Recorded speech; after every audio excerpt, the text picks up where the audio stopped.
Welcome to the Futureering podcast. My name is Philip Sarek. The aim with this podcast is to highlight some of the incredible science, technology, and innovation happening in Australia, and some of the key individuals who are helping to build the future. This podcast is sponsored by neurotech. Neurotech have created Enhance, Australia's most advanced and comprehensive nootropic formula. Enhance is a nootropic, or brain supplement, that combines 10 natural ingredients, including B vitamins, plant extracts, and amino acids to help support your mind each day. In particular, Enhance can help support and enhance your mental alertness, your focus and clarity, help maintain your nervous system health, and support your energy production. Enhance is also a listed medicine on the Australian Register of Therapeutic Goods. This means that it has been formulated, manufactured, and lab tested to some of the most stringent standards in the world. Neurotech also offers a 100-day, 100% money-back guarantee.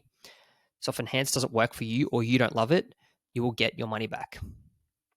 Listeners of this podcast can get 15% off today for Enhanced Nootropic by simply using the code FUTUREERING. Just visit www.neurotech.com.au and use the code FUTUREERING to get 15% off Enhanced Nootropic. On today's episode of the Futureering podcast, I am joined by Iain McIntyre. Iain is an incredible human who's had a wild journey over the past few years. While studying Law and Astrophysics at the University of Western Australia, he decided to make the jump into the startup world by building a visionary neurotech company called Humm. After 5 long years of building and running that business, which included raising millions of dollars, partaking in the Berkeley Skydeck accelerator, and receiving a contract from the US Air Force, he had to make the pivotal and a difficult decision to shut the business down. Today, I get to sit down with Iain to discuss his journey and learn more about building technology and startups with the potential to impact humanity at scale. Iain, thank you so much for joining me on today's episode of the Futuring podcast. G'day, how you doing? Yeah, good. So I've been sort of following you and your journey and your story for a while, back when you first started Humm a few years ago, back when I was getting into the startup scene as well. So it's been cool to see your journey and where you've come so far. But for those who don't know much about you, could we just give a bit of a background to yourself, sort of maybe from when you were at uni, what you studied, and then sort of how that got you into your first startup and sort of the journey from there till now? Sure, yeah. Yeah, I grew up in Perth in Western Australia. I was, a pretty nerdy kid, was always super interested in science and reading books, probably more than I was in being social. And Yeah. I think I was always fascinated by, big problems and people working on really cool stuff that was quite out there, like new frontiers, explorers, technology, people who are building new things, that kind of thing. But when I went to college, I decided that I would actually study law. Who knows why I did that? It was pretty fun. I enjoyed studying law. There's lots of good things about studying law. It's quite mentally engaging, and I even got the chance to practice a little bit as like a junior trainee lawyer while I was finishing my degree. But while stuck into college, I discovered that I liked running businesses, and I ran a couple of little entrepreneurial businesses. And things kind of came full circle when I left college and founded a business that was doing cool frontier science. So that's kind of how the business of Humm created. We were super interested, my co-founders and I, in how we could improve the way that the brain worked for people, everyday people and sick people. I had a grandma who died with Alzheimer's, and I also had a problem with my own memory where I have a bit of ADHD. So I was super interested in how we can improve people's ability to control their memory and be able to make up for deficiencies as much as to go ahead and found new frontiers and optimize. And that business was reasonably successful for a couple of years. We were just young kids when we started it, my co-founders and I, Tim and Ahmed and Chris. But we went through the process of raising venture capital, moving to Silicon Valley to work with investors and customers here, as well as with a University of San Francisco in California. And then, unfortunately, at the end of 2021, that business failed because we ran into a lot of problems in COVID, and it was a really challenging science and really challenging innovation commercialization project. But I've stuck around in San Francisco and I've been working on a lot of interesting things since. And I plan to revive that business one day too, because that science is continuing. And there's actually been some good clinical trials come out recently that made me quite positive about reviving it. So that's who I am, that's where I come from, and I would love to talk about it all.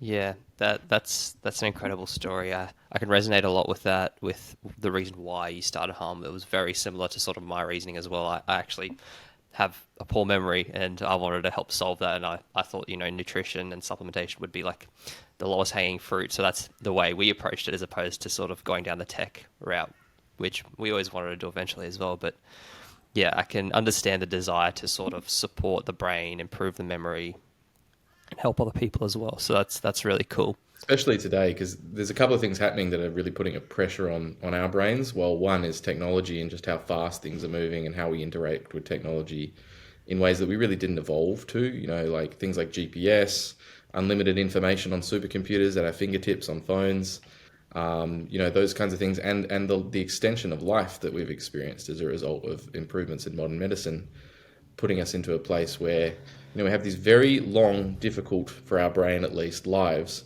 and we have to learn to adapt constantly to new things. And I think many, many people are experiencing symptoms of what's previously been called ADHD, but now I've heard described as something of a cognition crisis for humanity in general, which is how do we actually make sure that we can use our brains in a way that makes us happy and successful. Yeah, exactly right. I think the brain is sort of like, one of the most important things to be working on. And we need to build the tools that can actually help assist us sort of, be productive, support our mental health, our brain health is sort of, as we age and into the future as things get crazier and crazier around us. So that's really interesting. Let's do a deeper dive into Humm. I want to know, how did you start it exactly? And you already mentioned why you started it, sort of your grandmother, you yourself suffered with some of these issues and you wanted to solve, but how did you say, okay, there's this problem, we want to solve it? How did you determine sort of what product you're going to build and sort of build the team and raise the money and all of that stuff? Yeah, I don't get the credit for starting it actually. I was one of the very first two or three people who came up with the idea of the project, but really it was Tim's idea. My co-founder, Dr. Tim Fury, he's a Perth-based medical doctor, but was my best friend going through school. Him and I had talked about all kinds of crazy science projects and cool companies a lot during our school years, but had gone into two different directions. He'd gone into medicine and I'd gone into law, and I studied science as well, but we didn't have any classes together. So we lost that connection for a couple of years, but we would go to house parties and things like that while at college. And instead of getting drunk and having fun, we would sit there talking about all the cool ideas that we had. Tim was always involved in lots of interesting things. He did lots of cool research on the side at uni and as part of his degree, but he looped me into one in particular that blew my mind, which was using something called transcranial magnetic stimulation. Big, bulky, scary-looking magnets that you plug into the wall in a research setting. And this is back in like 2011, 2012, so prior to some of the recent successes. They were still doing fairly investigatory research, but my personal experience and my introduction to this whole area of technology that we call neurotech or brain technology was actually just walking into a lab that Tim had invited me to be a control participant, a healthy participant in a study looking at how to help people with injuries to their spine that were causing them to not be able to walk or things like that correctly.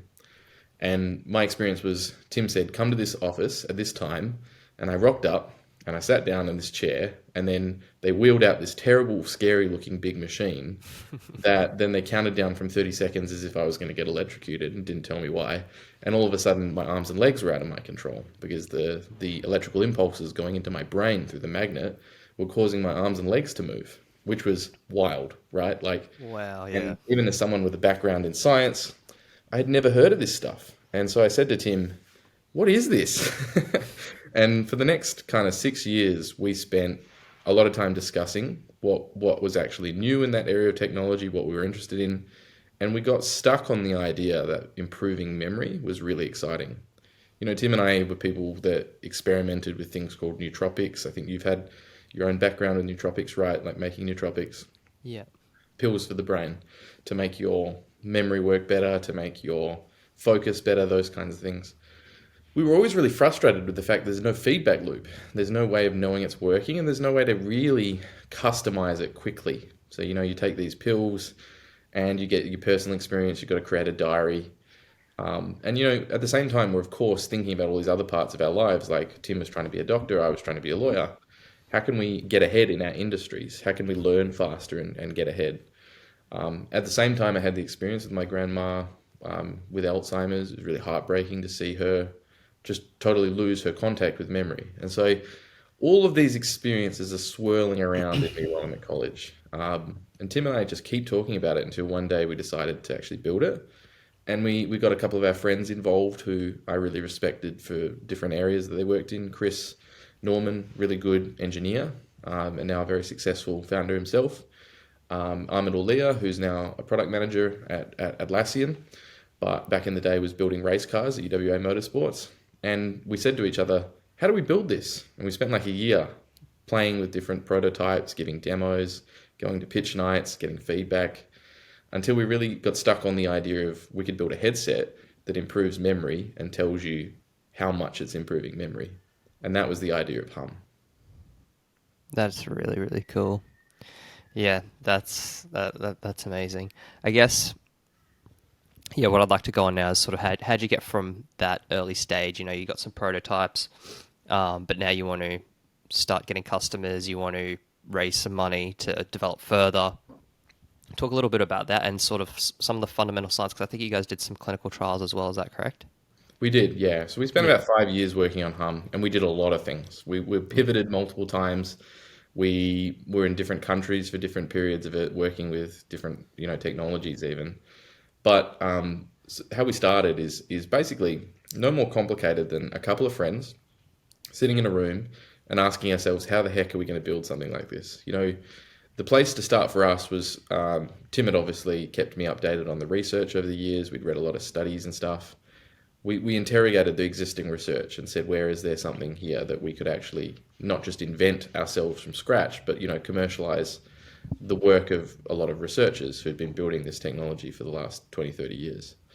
And we, together, cobbled together a couple of open source and our own products. There's a really great company in New York called OpenBCI that makes tools for hackers that want to do brain connected stuff. As well as we were building our own circuits and putting them together on breadboards in a warehouse for a company they had at the time.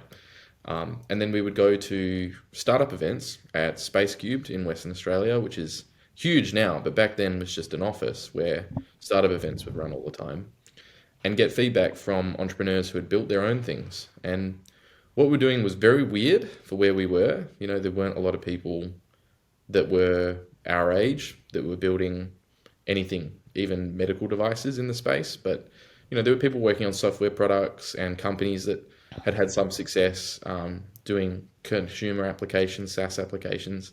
So we learned a lot from just talking to some of those people.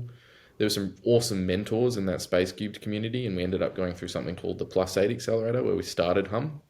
And there were a couple of really influential, great people there, like Tim Brewer, Matt McFarlane, Andrew Larson, who had successful startups before and were able to teach us the ropes.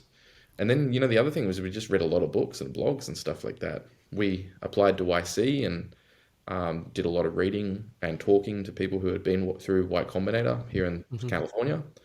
And you learn a lot from that. That's a really great community and a really great blog and other things for education on how to run a startup. And we talked to a lot of researchers, and we ended up deciding to come over and take a trip here. We used the money from the +8 Accelerator, which was Telstra's money, investing in startups coming out of Australia, and met with all of the researchers that we'd been reading the papers of. And in that process, we met a researcher at UCSF, which is a really big medical hospital and prestigious university for research in lots of areas, but particularly with the brain, who was doing really cool stuff, commercializing and doing fundamental research with the brain. And there had been a company that had come out of that lab that had really made it famous, and that was Achille Neuroscience, which was building tools for improving ADHD outcomes using just video games and biosensors.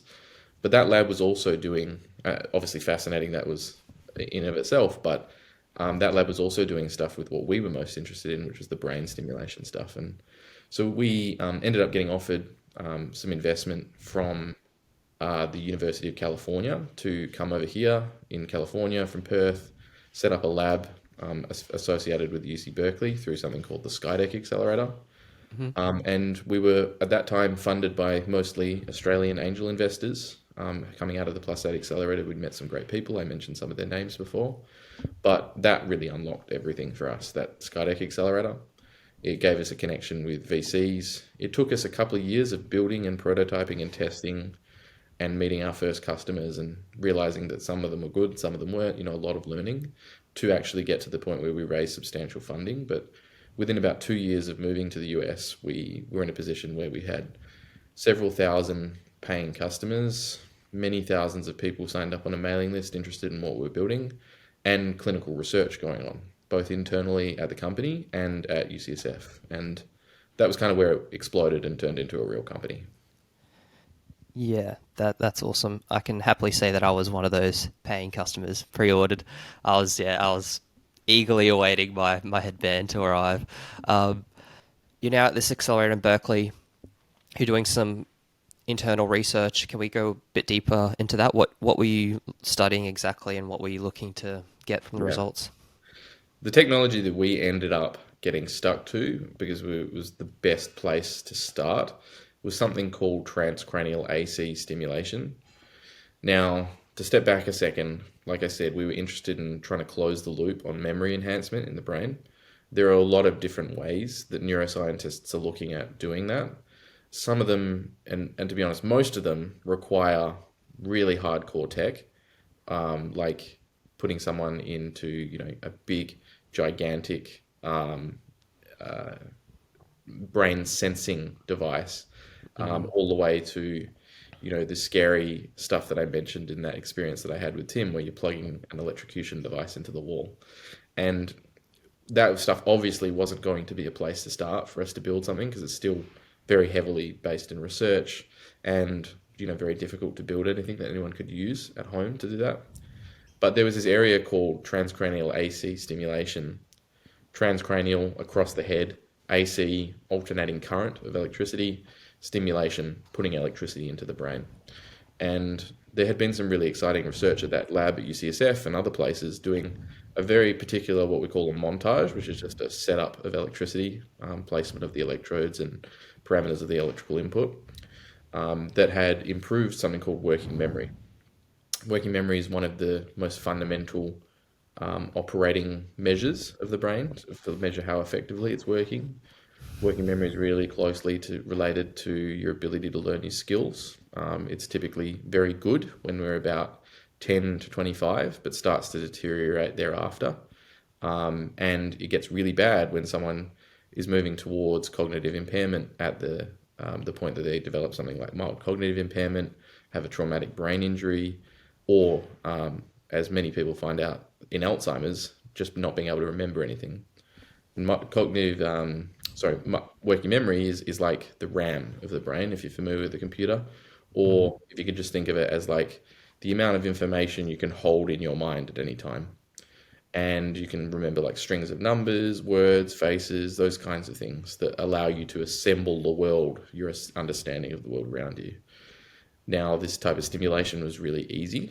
It was just a tiny amount of electricity, not dangerous whatsoever, not causing any kind of permanent changes in the brain, but crazily effective. It was able to, in quite a few clinical studies that came before Humm, improve people's working memory by something like 20% against placebo. And the placebo is, you put someone into a device like the device that we used, but you give them a fake cocktail of the electricity that's functionally indistinguishable. So if you just picture one of these studies, you're a person who comes in, you get given a memory task. If you get given the fake thing, your brain works the same it normally does. If you get given this customized cocktail of electricity that's developed from these clinical studies, you can hold 20% more information in mind at any time. And all you need to do is wear this little device, what we built into a little device, but had previously been complicated, expensive headbands. And you only need to wear that for about 2 to 3 minutes to get that effect. So, people interested in that are obviously, everyday normal people who want to learn things faster, but also people like the American military, with the Air Force. We actually signed a deal with the Air Force Training Academy to try our device and do a clinical study one day. All the way to people who have cognitive impairment, people who are starting to notice that their brains are deteriorating. So we at Humm innovated on this in the first instance. We had big plans for the future, and like I said, still do, to come back to one day. But the first thing that we built was just a really simple, easy to use version of that technology. And we realized pretty quickly, looking at a lot of other companies that had been in the space before us and were in the space at the time, that one of the most fundamental things that's barring the adoption of this kind of technology is just that there are things like caffeine pills, coffees, nootropics out there that are just so easy. You just put something in your mouth, Or in the case of a coffee, it's part of our daily lives. There's so much social proof and structure already built around it. So if we're going to use this brain electrocution stuff, one, you have to make it understandable and not scary sounding. And that has its own stream of work, education and stuff like that. But then two, you have to actually make it as quick and easy as a coffee. And so our work at Humm was to build it into a patch you just stuck on your forehead. Looked a little bit dorky. That's one of the things we'll have to figure out in the future, how to get around, or maybe it'll become not dorky, like the AirPods are super normalized these days. And instead of having to turn on devices, plug into Bluetooth, charge batteries, we made it disposable. And that was one of the reasons the company didn't work. It was really hard to build something like that. So when we come back to it, we'll probably do things a little bit differently. But that's what we built at Humm, and that's how it worked. Yeah, that's incredible. Yeah, so in the end, you basically had this little reusable patch, I think it's around a 3 milliamp current, aims to support working memory by about 20%. And I think I remember reading a blog, I think it was probably on your website, which said something along the lines of, and correct me if I'm wrong, that working memory was more closely correlated to success in life and academic success than IQ level. Is that correct? Yeah, IQ is actually a terrible measure of people's capacity cognitively. And there's a whole history that people can look into if they're interested of how IQ became a commonly accepted measure of intelligence, but there's a lot of flaws and biases in the process that arose that brought that to the public. Working memory is a really fundamental measure that neuroscientists and psychiatrists, psychologists all talk about, measuring someone's ability to be able to hold information at the moment determines their ability to do almost everything that they do with their brain, including long-term memory. So how much can you take in from a book you're reading, from that short-term memory into that crystallized longer-term memory, all the way to just your ability to process difficult instructions and learn new skills. So working memory has been studied extensively. Some of the studies that were most exciting to us were done here in Berkeley, where actually I still live now. And they were looking at correlation and causation between someone's working memory and other cognitive capacities and success measured by happiness, money that they earn in their career, and other things. And yeah, it was found to be a significantly better predictor of your success and happiness in life than money and a lot of other things, than IQ as well. But if you think about it, it makes sense, because if you can hold information in mind, you can learn faster and you can remember more over time. And in a world that's increasingly geared towards how fast can you learn, and that determines your ability to succeed by continuing to reinvent yourself and progress in whatever you're doing, working memory is just super fundamental. Yeah, absolutely. Yeah, it seems like a good target to go for, I think, with these devices and future technology. Working memory underlies a lot of our cognitive processes, I think, and that's something you want to improve for sure. Are you able to talk more about, because you said you guys received a US Air Force contract. Are you able to talk more about that? What were you providing exactly? Did you deliver on that contract in the end before you shut down? Yeah, it was a pretty early stage, exploratory, to use a pun, pilot contract. Basically, they were new to the technology and curious about what we had pitched to them, which was this really easy to use device that could be distributed. The place to start was a really low risk application. It was never on any pilots or anything like that.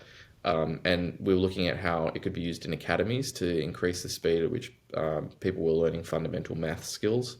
We delivered them about 500 of the patches. It took about a year longer than we had planned because COVID made supply chains really difficult. They enjoyed using them, and we were actually discussing a follow-on, like a proper clinical study, sponsored by the Air Force when Humm had to fold. But we were also looking at lots of other things like that, not just at the Air Force. We do actually have a couple of clinical study results. One we published in a white paper that was an internal clinical study. The other was at UCSF, which is just coming out now, looking at how the Humm patch could be used on people with mild cognitive impairment. So research was a big stream of what we did. It wasn't the only stream though, because obviously we were looking at how to commercialize that and make it a product. Yeah, exactly. Yeah, I do think the defense and sort of military markets are probably a good test bed and a good way to fund a lot of these technologies. A lot of the Um, tech I, was developed from research that was, sponsored by DARPA, which is kind of like the defense industry over here's crazy science department. yeah, But also, just like random little military projects looking at how to help people with PTSD using electrical stimulation and stuff. So, yeah, without that kind of spending from the military in the last 20 years, I don't think the technology would have come as far as it did. And it was actually something that inspired us too. Obviously we're startup people, not warriors, but Tim and I were super interested in some of the studies that had come out of that funding that looked at how to improve a sniper's ability to learn a snipe skill, or to pick up a task. And there were crazy results. It was like they could learn 6 or 7 times faster by using this electrical stimulation stuff. So military is an interesting place to start. There's also a lot of barriers to commercialization and selling into the Air Force. yeah, And we were never super interested in making a military product either, because it's just not what our interest is in the world. We wanted to help people learn faster, be they sick people struggling or healthy people who want to get ahead. yeah, absolutely. All right, so we've sort of come to the conclusion of all this. You've built the startup, you've got this product, you're doing this research, you're raising millions and millions of dollars. From the outside, from my perspective and from everyone else, it looks like everything's going well. You guys are doing incredible, but a lot of people don't really realize how hard it is to build a startup and all the internal battles you have to go through. So ultimately, you had to come to the decision to shut down Humm, at least temporarily for now. As you said, you might come back to it. Can you explain a bit about why that occurred Yeah. and Yeah, some of the lessons you learned as well? for sure, for sure. Many lessons, and I'm still learning from the experience every day. It's still something I reflect on every day. It was traumatic, and it was also very powerful. An experience of very powerful learnings built into that experience. So, basically everyone was surprised that Humm didn't work out because everything did seem to be going well, including me. But the problem that happened was that COVID popped up just after we raised our seed round. We were a really young and inexperienced team.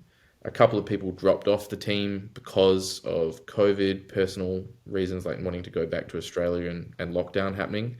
At the same time as we all of a sudden had the money to deliver, we couldn't get anything. All of the electronics that we needed were blocked. And so we spent like a year during COVID just going really slowly. In the meantime, I hired a bunch of people, and so our cost of operation increased. And all of us were blindsided by the fact that we just couldn't get the electronics finished. We had to, as many companies do, go through multiple revisions, and things, instead of taking a couple of weeks, were taking like 3 months to arrive. So we had to revise everything we did multiple times, and we spent a huge amount more than we had planned and a huge amount of time than we had planned too. We did achieve a lot in the time that we had that seed round money, and we managed to do what we think is the longest running trial using the technology. We had something like 70 people using the tech for 6 months straight, using it multiple times a week. And no one had ever done that before. That shows, like, there was never any reason to doubt that that would be safe, but that shows very practically that the technology can be used in a long term and be safe. And it also showed that people would want to do that because these were people that weren't part of a clinical trial. These were people that were part of a user trial because they found the tech useful. And we had something like 40 of the 70 people say and record videos for us saying that it was working for them really well. They loved it and they would pay for it.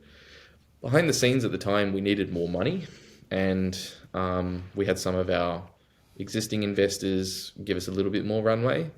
but the costs of running these trials and the costs of building the thing just were mounting beyond what we could justify because we hadn't launched the product and sold it. We had pre-order customers, and about 1,000 people pre-ordered the product over time. It wasn't a Kickstarter; it was just us offering upfront release, and those people formed part of those early cohorts of user testers that we did that research with, those user research projects. So there were a lot of people who got to try it. A lot of people did get to put their hands on patches. We made several thousand patches.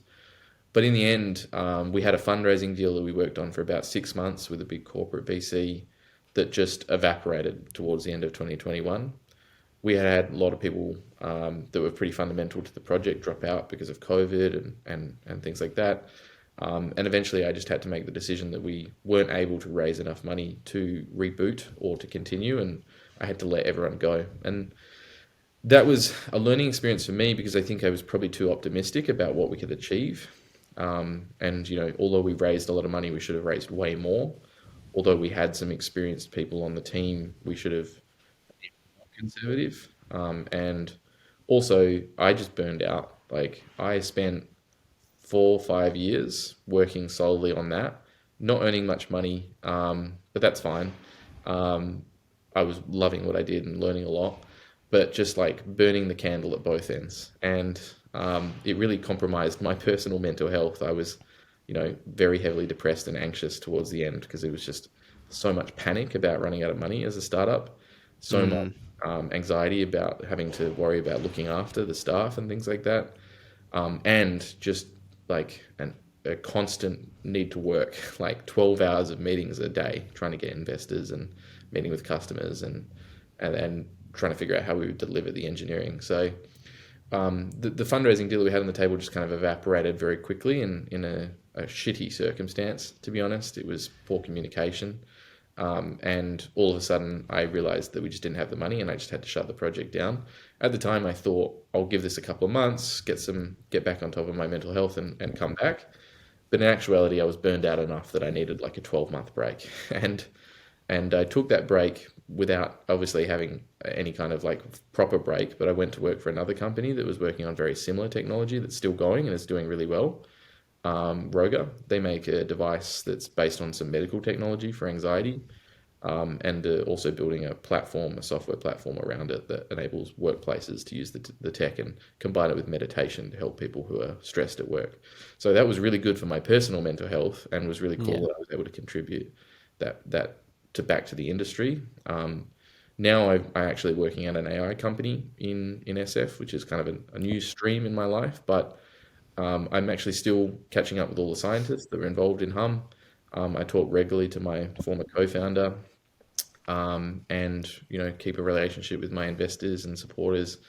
And I feel really awful that we didn't deliver the product to all of the people who pre-ordered it. It sucked to have to send them all an email. I recorded a video and put it on LinkedIn saying what happened, and everyone was super lovely and supportive. No one's been really angry or upset or anything like that. But it sucks to not be able to follow through on a product.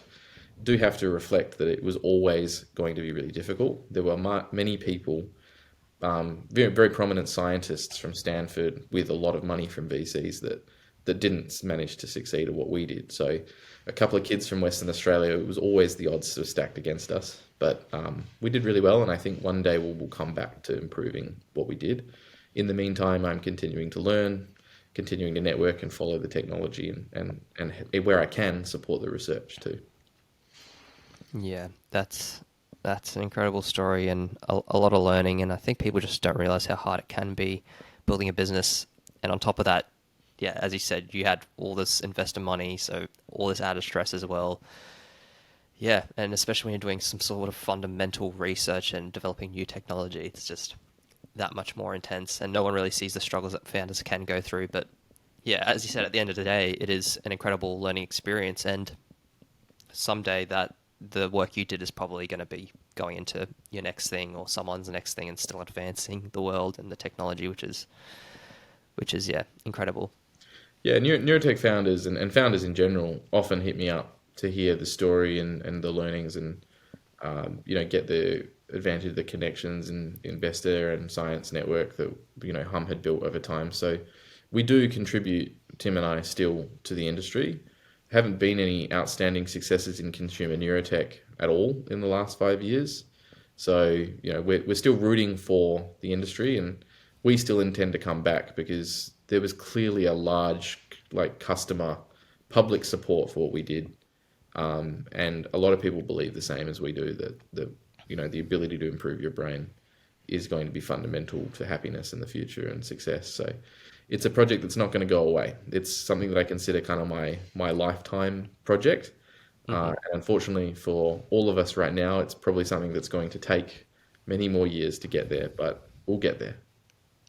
Yeah, absolutely. Speaking of that, when you were mentioning sort of the form factor, I do think an interesting idea could be some of the work that's been done with sort of these transparent thin film electrodes, where it's just like a patch similar to what you guys were doing, but you can't even see it. It's almost like a sticker, and it's just blends in with the skin. Totally. And there's a couple of different streams. There's another Australian company that I talk to often that's doing really interesting work called Neurode. The founders of that company are awesome people, really hardworking, hustling neuroscientists who come out of university in the eastern states. I can't remember exactly the university, but they're actually built something pretty different, but very similar to Humm in a way. It's using FNIRS sensing, which is a way of instead of using electricity electrodes, measuring what's going on in the brain by tracking the flow of blood. And you can do that with just a little infrared light. So it's just as non-invasive as Humm was, but they're building a product that seems to have a lot of promise for helping people with ADHD. So, there's this, and there's 10 other different exciting technologies. I think the fundamental problem the whole industries have two big problems. One, building this stuff is really hard, like building physical technology that's doing something on your brain that people have to interact with. There's so many problems involved in that startup proposition, all the way from hard science. If it doesn't work in a lab, it's nothing. You can't. It doesn't matter how good you make the product. Yeah. And that prohibits a lot of stuff progressing, all the way to commercial. But the other second big problem is just that we don't really understand the brain. Like, honestly, we are learning so much about the brain every year. And I'd say the amount that we understand makes what we knew even 5-10 years ago look like nothing. And so we constantly feel like we're understanding the brain, we're learning more. But the brain is such a complicated system within such a complicated structure of our lives and our society. And the fundamental science of the brain is still really an open question. And so if you start trying to figure out how to improve these technologies that we're working with as startups and trying to commercialize, it's 10-year projects. It's 10-year, grant-funded, slow-moving, double-blind, placebo-controlled clinical study trials. And that just makes it take a long time. Yeah, totally understand. It's the deepest of deep tech, I guess. And speaking of that, do you have any advice for those wanting to build a neurotech or a deep tech startup? How do you sort of create something new that solves a problem? How do you think about team in terms of a founding team? What's the right makeup of a founding team look like in this space? Things like that. Yeah. Well, the best teams are teams of people that get along.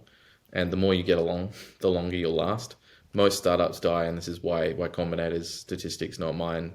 Most startups die because the founders just can't be bothered dealing with each other after a long time because the projects are so hard. Like a startup is by nature something that's impossible until it's done. And when something's impossible and you're beating your head against the wall every day until something clicks, it's something that's very fatiguing. So fundamentally, if you click with someone and are excited to work with them, that's the best person. And that can be anyone from someone you met a couple of weeks ago all the way to someone you've been friends with for the last 20 years. So there's no real answer to that question aside from if you enjoy working with them, you'll succeed, or you might have a chance of succeeding. The other advice, and there's really general startup advice that I think applies to all startups, all the way to very particular neurotech startup advice. You need to learn a lot, and there's a lot of reading and a lot of talking to do, and the feedback loop has to be really short. So you've got to get a product out there, you've got to get feedback on it, and that product, that process is really well defined in books like The Lean Startup by Steve Blank. There's a couple of them, including the Y Combinator blog.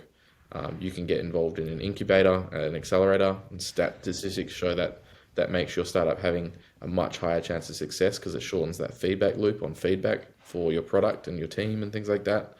And then my final thing would just be, remember that you're going to get 100 opinions, but you've got to know what you want to do. And if you get stuck, and you've got to execute. And if you get stuck listening and not doing, then you'll never get anything done. And I think that's the reason that the majority of the ideas that we never even hear about don't exist as products and as successful companies, because most people will just get stuck not knowing. So I would say the best advice that I have for people wanting to start found a startup, whether it be hard deep tech stuff or some software SaaS product or an AI product these days, is to find good people that you want to work with, get into a position where you can really tighten that feedback loop on how quickly you can put something out and get feedback on it, and then have a lot of confidence in your own ability to figure out what you want to do and how you want to build the product and get it done. Yeah, fantastic advice. Thank you for that. So you're living in San Francisco right now, is that correct? Yeah, I still live in the East Bay of San Francisco, and I'm still affiliated with the Berkeley Skydeck accelerator. Awesome. Yeah, I'm still yet to visit. I would love to go someday and just explore and see, all the work in tech and startups around there. Would be and anyone inspiring in brain tech, or just even any Australian who's interested in startups is more than welcome to hit me up when they come over here. I've shown a lot of people around, made a lot of introductions, and that's kind of what I see my value as being right now, is just to help people who are interested in building stuff in this area to get connected and learn from my bad but also great learning experience with Humm. Yeah, fantastic. What are some of the differences between, Australia and San Francisco in terms of sort of like both your day-to-day living, but also in terms of building a startup? Like, do we need to be going to San Francisco to build these incredible startups, or no? Less and less. I think, it's a pretty simple thing that makes this place a great place. It's just that there is a high concentration of people who have done the hustle and succeeded, and there's a lot of openness to help each other. Those two things are the reason that San Francisco is a great place. Compared to a small economy like Australia, here in San Francisco, in California in general, and the United States more broadly as well, there is so many niches where companies are now billions and billions of dollars, and there's tens of thousands of people that know what they're doing. And so it's just like a concentration that's unparalleled. I've been to other places as part of this journey, like London, Shenzhen in China, and you'll never find quite the vibe, quite the concentration, and quite the usefulness of a place like San Francisco. But, there are tens of thousands of startups doing really well all over the world, so it's not necessary to be here, no. It's just a benefit, a thing that you can do to help. It's incredibly expensive and a very problematic place in a lot of ways too, so it's not necessarily for everyone to come here. I'm grateful that I'm here and find it a great place to be, and I think it's worth visiting for anyone who's really seriously interested in founding and commercializing a startup, and can propel you forward much faster if you come over here and build up the network and learn from the people here, but it's not necessary, no. Yeah. I think we have been seeing like a higher concentration of sort of startups and people building things in Australia and in our main cities, not so much in Brisbane compared to Melbourne and Sydney. So I'd like to see the Brisbane ecosystem become more of a hub as well, just so we can get around it and have like a good community of people building things. I think that's super important. I want to ask, what does the future of neurotech look like to you? Do you think we'll see much more startups here? What problems are there left to solve, and do you think need to be solved sooner rather than later? Yeah, the science is continuing. It's hard to say when we'll come to quote unquote understanding of the brain, but our understanding gets better every year. I'm both cynical, realistic, and optimistic at the same time with this stuff. I think that there will be, very useful, successful things commercialized from that research. Some of them probably exist today, but it's also incredibly difficult to tell what will become a real world useful product. So, a lot of things are in the lab and going to be useful in clinical applications. Like someone comes into a clinic, for example, transcranial magnetic stimulation these days is an FDA approved treatment for depression that's having some pretty outstanding results. But is it going to beat something like the results that have been found in research on psychedelics? Well, We don't know. Until that stuff gets tested in the real world and companies commercialize it, we won't know. But I think it's a very worthy problem for people to commit their lives to trying to solve, because it's one of the fundamental limitations to our future ability and current ability to be happy and healthy and successful. So I hope that it continues to accelerate, and it has felt like it's accelerated, as much as I've also seen since COVID a slowdown in the consumer applications. There's been more and more good research. There's some really exciting stuff going on with implantable neurotech devices. Everyone's familiar with the very noisy Elon Musk project Neuralink, but there are some really good equivalent, if not better, projects, including one from an incredible Australian researcher, doctor, and now CEO of Synchron, Thomas Oxley, which is making an implantable neuro device that can stimulate and sense the brain, and improve outcomes for people with, total body paralysis, all the way to, mild dysfunctions. So I think in the next 5 years, to put this simply, in the next 5 years, we're going to see some stuff that we already are working on succeed more. In the next 15 years, though, if it continues to accelerate, there'll be things that we can't predict. Like, we may be able to do very basic telepathy in 15 years. We may be able to diagnose ADHD in children just by putting a helmet on them, that kind of thing. But I'm not here to convince anyone to invest in anything or to do anything in particular. I just think it's a very exciting and meaningful area for the continued application of a lot of effort. Yeah, absolutely. I think, in the next 20, 30 years, the world is probably going to look a lot different with the rate at which technology is progressing. So it's an exciting time for sure to be alive. It is. Yeah. I want to look at sort of what you're doing now more recently after having stopped working on Humm. You're working in growth at Roga, another brain tech device startup. So what was involved? I'm actually now working for MindsDB, which is an AI company based here in San Francisco. I still am contributing to Roga. I'm still advising them and will help them however they need. But I joined an AI company that was exploding over here because I decided that I wanted to shift gears for a little while into something that I believe is probably just as impactful for humanity and capable of helping people, but different and going much faster than the neurotech. Like I said, pretty burned out working in that area for quite a long time. And we'll hopefully come back to it one day once I'm ready. But what I'm working on lately is a growth at an AI company, and it's a product that allows people to build AI and machine learning applications without having to be an AI and ML engineer. So it's something that people can use to make cool technologies to help people that they can do much more easily and cheaply. Yeah, that's amazing. And what's entailed in your role is in growth? What do you do day to day type thing? Growth is a fancy word for a combination of marketing, business development, product work, and by product I mean figuring out how to build the thing, and getting feedback on it and stuff. And it puts all of these things together, but really what you're doing, and it's different at every type of company, really what you're doing in essence is getting people to use the product. You start off with a very small number of people, figure out how to get them to use the product in a way that can scale, and then accelerate. And what I'm doing for the AI company is actually running a community around their product of users and contributors. It's an open source product, running events, running community, things like hackathons, meetups, that kind of stuff, and propelling the information and the product that we're building into the public through that kind of interface.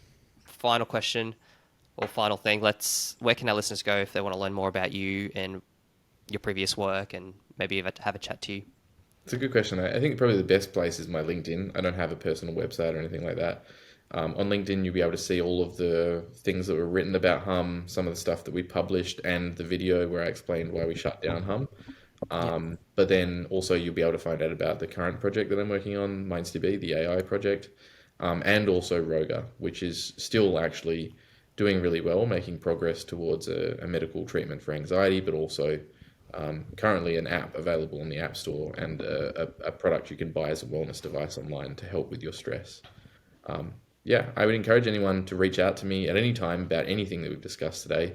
But particularly, I am here to help anyone who's interested in working on neurotech products and not making the same mistakes that I've made, which are many, and anyone who's working on cool stuff that want to help people. I'm not super interested in stuff that just makes money. I'm a bit of a socialist. I'm more interested in stuff that helps people. So if that sounds like you, I'm here to talk to, and you can contact me through LinkedIn or any other way like that. There's a lot of contact details on there.